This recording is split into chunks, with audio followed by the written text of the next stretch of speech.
So today we're going to talk about a little bit of preventative maintenance on our radius bender. These are very expensive tools, and you got to keep in mind they bend steel all day long, so there's a lot of pressure on these points on this thing. There's not a whole lot of maintenance to do. There's a couple grease spots that I'm going to show you, but more importantly, when you come in to run this thing, you want to keep a couple things in mind. Now, we already did a video on operation of it. What the lever does, how to put your coupons in here, clamp them down, and bend them for your test. This is more of a maintenance video, and again, there's not a lot of maintenance on this machine, but there are some pressure points that get a lot of strain on them. They need to have grease on them, they need to have it clean. So if you come over here and look, we just walked in the room, right? We just walked in here, and here's the first thing I see. Look at this dirt. We know this metal touches this metal and bends back and forth. So the dirt, like any machine, is not good. It gets down in the bearings, it gets down in the fittings, it gets in your grease zerks and they won't take grease. Dirt is not good. So the first thing we're going to do when we come in here at the end of the day, or if you see this machine and it looks like this, is grab an air hose. Air's your best friend, right? So watch all the dirt that comes out of this thing.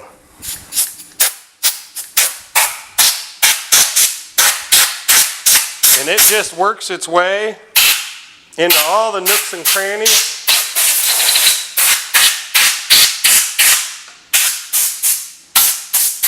Man, that looks better already.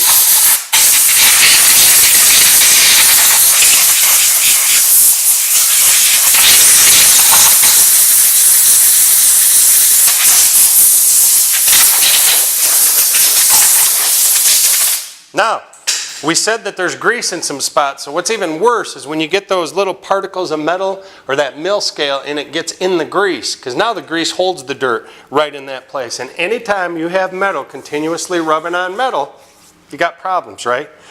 Here's the next thing to keep in mind. These are high pressure lines. So when you run this thing, don't stand there with your face over top of them. These lines can blow. This is a relatively new machine. It's only a couple years old, so it's probably good. The last one we had probably 30 years. But keep in mind they're high pressure lines. Keep your face around them. Okay? Next thing I'm going to look at is this thing has some adjusters on it for moving these coupons or moving this clamp around for different thicknesses of metal. We only really bend one thickness of metal, and that's 3/8 inch plate. So this can stay. But if I just look at some of this and I start checking it, look at how loose this is. That is not good. This is your main pin that metal bends around, and look at how loose this is. So we got to make sure that this stuff's tightened up. The amount of pressure that this machine gets put on it, particularly that pin, is tremendous to bend that 3/8 inch plate steel.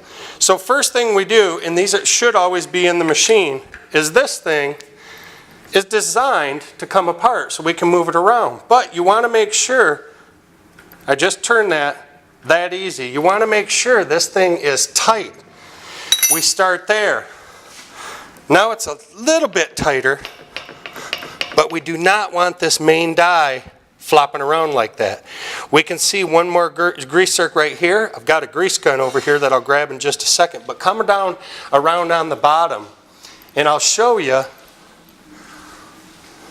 the dials. So what we've got is these big dials. Now look at how loose this one is. That's why this thing is flopping around. So if we tighten that one up, put a good twist on it, now our thing is tight. Okay? So we want to make sure all these fittings are tight. This one's tight. And as you use it, sometimes they just loosen up. So before you use it, you want to check this stuff and make sure it's tight. We always want to make sure that we have good clean fluid in it. If you come in here and this hydraulic fluid is down too low or it's dirty and nasty, we need to change it. We need to clean it out. Basically, the only other thing that we need to do is if we come around the side, there's one grease spot on this main pin that probably hasn't had grease put in it in quite a while. And I'm going to grease this spot until I see it coming out a little bit up here. See it squishing out there? Then I'm going to come up to this one and I'm going to give it just a little bit until I see it squishing out. And I can see it squishing out right there.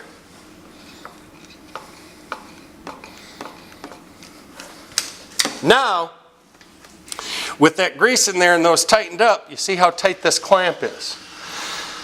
That's pretty much most of the preventative maintenance, or all the preventative maintenance on this machine. You got to keep it clean. The other thing I'm going to do is pull this excess grease off so the dirt doesn't grab it. I'm going to pull this stuff off so it doesn't hold that dirt. It's only where it needs to be. Wipe that down.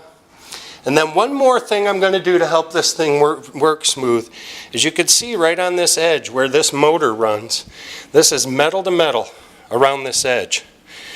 It's got little wears in there. It's supposed to be like that. But one thing I'm going to do is just put a little grease on my finger and I'm just going to grease this edge a little bit.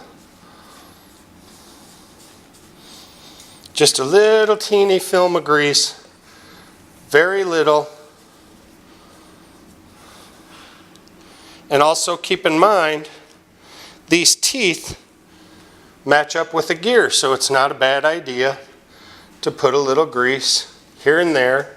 Not much, it doesn't take much. It'll spread it around, but put a little grease here and there on these grooves. Anytime you have metal to metal, metal matching metal, gears coming together, anytime you have this coming around and dirt, it's not good. It's a pretty simple machine to maintenance. If you leave it clean for the next person, expect to walk in and have it clean.